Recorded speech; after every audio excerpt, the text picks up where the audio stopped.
بسم اللہ الرحمن الرحیم۔ دوستو، صنف اول کے توریث کے چوتھے قاعدے کے ضمن میں ہم نے آپ کو یہ بات بتائی تھی کہ اگر اصول کے مقابلے میں فروع کی تعداد زیادہ ہو تو امام محمد رحمۃ اللہ علیہ کے ہاں ہم صفت تو اصول کی لیں گے لیکن عدد وہ فروع کا لیں گے، جبکہ امام ابو یوسف رحمۃ اللہ علیہ کے ہاں ابدان فروع کا یہ اعتبار ہے، تو اسی طرح عدد بھی انہی کا معتبر ہوگا۔ تو اب یہاں پر ہمارے سامنے ایک صورت مسئلہ ہے جس کے اندر میت کے ورثاء کے اندر ایک تو نواسی کے دو نواسے ہیں اور دوسرے میں نواسی کی پوتی ہے اور تیسرے نمبر میں نواسی کی دو نواسی ہیں۔ تو اب امام ابو یوسف رحمۃ اللہ علیہ کے ہاں تو بات آسان ہے کہ صرف جو موجود ذوی الارحام ہیں کہ جن میں سے 2 ابن ہیں اور 3 بنت ہیں، تو بس انہی کا اعتبار کریں گے، تو 2 ابن وہ 4 بنات کے قائم مقام ہو جائیں گے اور 3 بنت ان کو ساتھ میں ملائیں گے تو ٹوٹل جو افراد بن جائیں گے 7۔ تو 7 سے مسئلے کی ابتدا کی، ہر ابن کو ہم 2 دے دیں گے اور جبکہ بنت کو 1 مل جائے گا۔ تو اس طرح نا جی انہوں نے مسئلے کو حل کیا ہے، جبکہ اسی مثال کو امام محمد رحمۃ اللہ علیہ اس طرح حل کرتے ہیں کہ ہم اصول یعنی کہ جو اوپر کے بطون ہیں پہلے ان کے اندر غور کریں گے۔ تو اب یہاں پر پہلے بطن کے اندر کوئی کسی قسم کا اختلاف نہیں ہے تو اس لیے اس کو ہم چھوڑ دیں گے۔ دوسرے بطن کو ہم دیکھتے ہیں تو یہاں پر مذکر اور مؤنث ہونے کے اعتبار سے اختلاف ہے، تو امام محمد رحمۃ اللہ علیہ کے ضابطے کے مطابق پہلے ہم یہاں پر ترکے کی تقسیم کریں گے،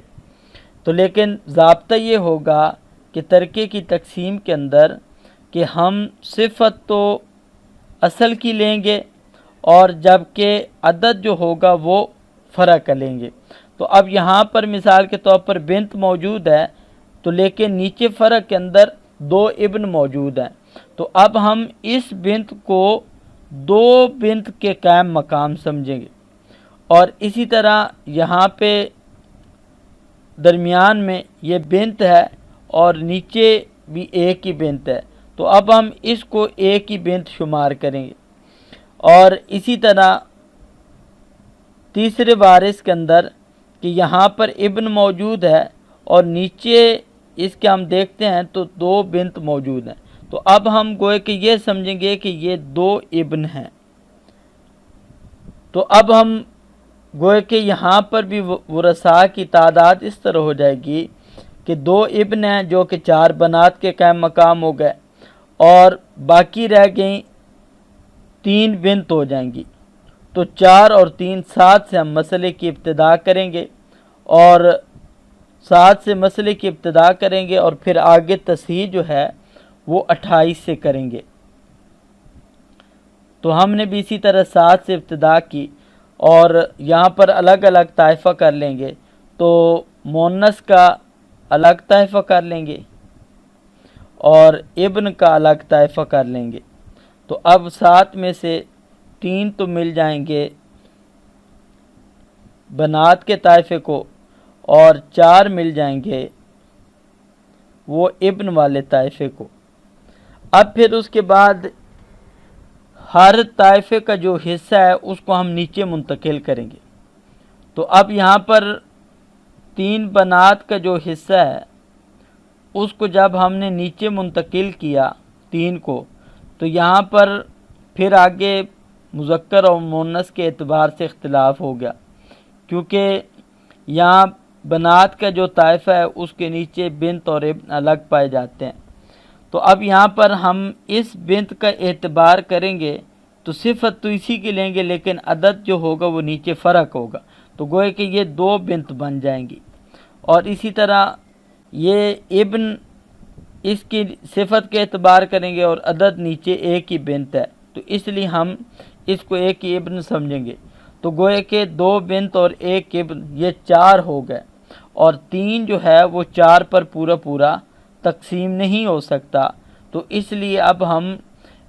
مسئلے کی کسر کو ختم کرنے کے لیے ہم عدد رؤوس 4 کو ضرب دے دیں گے 7 کے اندر،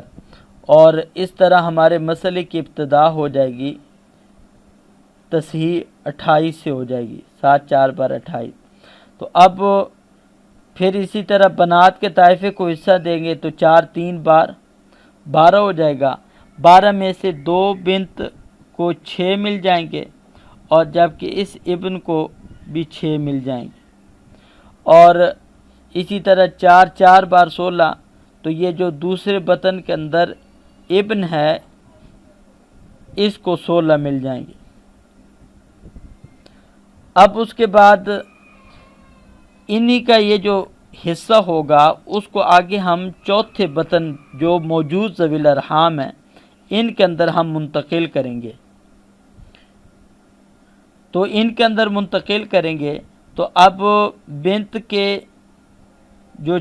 6 ہیں وہ جب ان 2 ابن کے اندر تقسیم کریں گے تو ہر ایک کو 3 3 آ جائیں گے،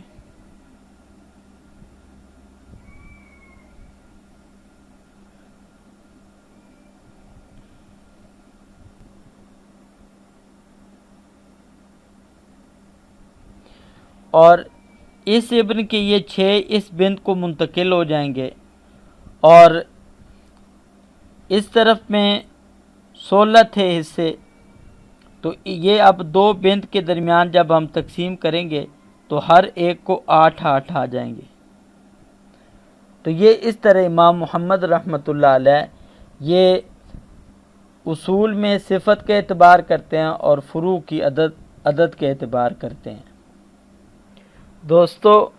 اسی طرح ہمارے ائمہ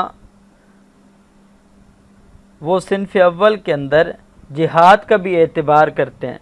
مثال کے طور پر اگر ایک وارث وہ ذی قرابت واحدہ ہے اور دوسرا وارث ذی قرابتین ہے، تو اس صورت میں ذی قرابتین کو دونوں قرابتوں کا لحاظ کر کے حصہ دیں گے، تو یعنی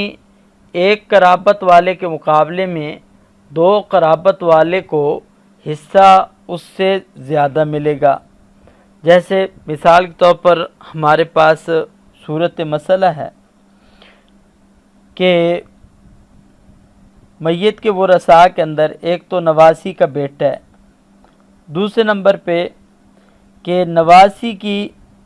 2 بیٹیاں ہیں لیکن وہ اس طور پر ہیں کہ وہ نواسی کی بھی بیٹی ہیں، تو اب یہاں پر ظاہری طور پہ تو موجود ذوی الارحام 3 ہیں، لیکن حقیقت میں یہ ذوی الارحام 5 بنیں گے، کیونکہ ہم یہ جو دونوں بنتین ہیں ان کو جیسے نواسی کا اعتبار کر کے ان کو وارث شمار کریں گے، اسی طرح ہم نواسے کا بھی اعتبار کر کے ان کو ہم حصہ دیں گے۔ تو اب امام ابو یوسف رحمۃ اللہ علیہ کے ضابطہ تو آسان سا ہے کہ کیونکہ وہ صرف فروع کے ابدان کے اعتبار کرتے ہیں، تو ان کے ضابطے کے مطابق یہاں پر ایک تو ابن ہو گیا جو 2 بنت کے قائم مقام ہیں، اور یہ جو بنتین ہیں یہ بنت کے اعتبار سے بھی 2 ہوں گی اور ابن کے اعتبار سے بھی 2 ہوں گی، تو گوئے کہ یہاں پہ یہ 4 بنت موجود ہیں۔ تو امام ابو یوسف رحمۃ اللہ علیہ کے ضابطے کے مطابق 6 سے مسئلے کی ابتدا کریں گے، 6 میں سے 2 دے دیں گے ابن کو اور 4 دے دیں گے ہم بنتین کو، اور 4 میں سے ہر بنت کو اسی طرح 2 2 آ جائیں گے۔ تو گویا امام ابو یوسف رحمۃ اللہ علیہ جہاد کا اعتبار تو کرتے ہیں لیکن صرف اور صرف فروع کے اندر کرتے ہیں، جبکہ امام محمد رحمۃ اللہ علیہ کے ضابطے کے مطابق وہ جہاد کا اعتبار اصول کے اندر کرتے ہیں۔ تو اب ان کے ضابطے کے مطابق ہم اس مثال کو اس طرح حل کریں گے کہ پہلے بطن کو دیکھا تو اس کے اندر تو کوئی اختلاف نہیں ہے، ٹھیک ہے جی، تو ہم نے اس کو تو چھوڑ دیا۔ دوسرے بطن کو ہم نے جب دیکھا تو یہاں پر اب اختلاف پایا جاتا ہے، کیونکہ یہاں پر بنت بنت ہے اور ادھر ابن ہے، ٹھیک ہے جی۔ تو اب یہاں پہ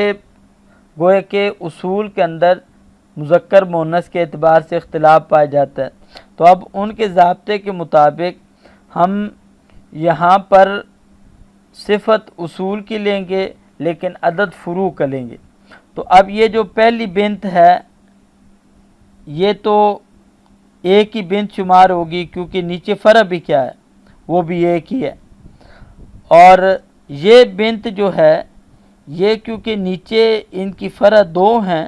تو اس بنا پر یہ گوئے کہ دو بنت شمار کی جائیں گی، اور جبکہ یہ ابن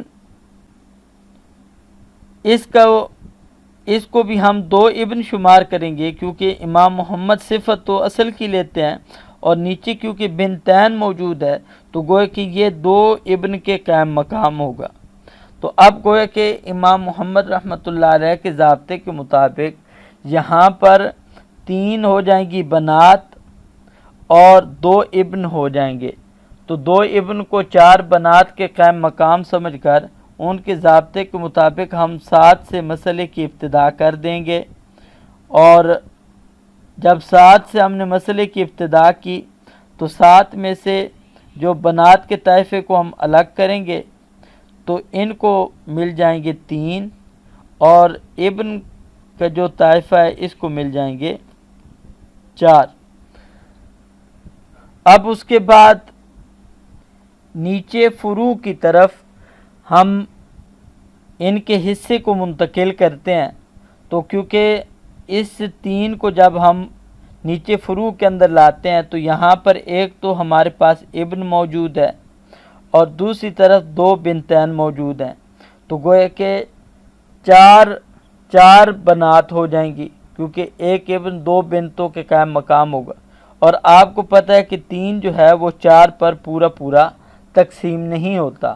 تو اس لیے 4 عدد رؤوس کو لے کر ہم اصل مسئلہ کے اندر ضرب دے دیں گے، تو 7 4 بار 28 ہو جائے گا۔ پھر اس کے بعد ہم اسی طرح بنات کا جو طائفہ ہے ان کو 3 ملے تھے اصل مسئلہ سے، تو 4 کو اس کے ساتھ ضرب دیں گے تو 3 4 بار 12 ہو جائے گا۔ اب 12 میں سے اس ابن کو تو مل جائیں گے اسی طرح 6، اور 12 میں سے اسی طرح باقی 6 وہ ان 2 بنتین کو مل جائیں گے اس بنت کے حصہ، تو اب گوئے کہ ہر بنت کو یہاں پر 3 مل جائیں گے، اور اسی طرح جب ہم نے ابن کے 4 کو جب 4 کے ساتھ ضرب دی تو گوئے کہ ٹوٹل 16 ہو گئے، اور 16 میں سے ہر بنت کو 8 مل جائیں گے۔ تو اب فرق یہ ہو جائے گا کہ امام محمد رحمۃ اللہ علیہ کے ضابطے کے مطابق مسئلے کی ابتدا 7 سے ہوگی لیکن تصحیح 28 سے ہوگی، لیکن اسی صورت کی امام ابو یوسف رحمۃ اللہ علیہ کے ہاں مسئلے کی ابتدا 6 سے کریں گے۔ اب آگے ہم نے صنف اول کے متعلقہ تمرین دی ہے، تو ان سوالات کو اچھی طرح حل کیا جائے۔ پہلا سوال ہے صنف اول میں کون سے ذوی الارحام آتے ہیں؟ دوسرا سوال صنف اول کی توریث کے قواعد کیا ہیں؟ مثالوں سے وضاحت کریں۔ تیسرا سوال ہے ذوی الارحام میں مفتابی قول کون سا ہے؟ مفتابی قول کو یہ آپ سمجھ لیں کہ اصل میں علماء نے اس کے حوالے سے یہ بات ذکر کی ہے کہ اہل التنزیل کا جو مذہب ہے وہ زیادہ قیاس کے موافق ہے، اور اہل قرابت کی بنسبت، اور اہل قرابت کا جو مذہب ہے یہ زیادہ قوی اور مضبوط ہے، اور اسی طرح امام ابو یوسف رحمۃ اللہ علیہ کی جو رائے ہے وہ آسان ہے، جبکہ امام محمد رحمۃ اللہ علیہ کی رائے یہ اصح ہے۔ تو فتویٰ بھی حنفیہ کے نزدیک امام محمد رحمۃ اللہ علیہ کی آراء پر ہے۔ اس کے بعد ہم نے تمرین دی ہے، تو تمرین کے اندر کچھ مثالیں دی ہیں۔ پہلی مثال کے اندر میت کے ورثاء کے اندر زوج ہے، بنت البنت ہے، اور پھر اس کے بعد ابن البنت اور ابو الام ہے۔ دوسری صورت کے اندر میت کے ورثاء کے اندر زوجہ ہے اور بنت ابن البنت ہے اور بنت بنت البنت ہے۔ اور تیسری صورت کے اندر میت کے ورثاء کے اندر نواسے کی بیٹی ہے اور اسی طرح نواسے کا بیٹا ہے اور اسی طرح نواسے کا بیٹا۔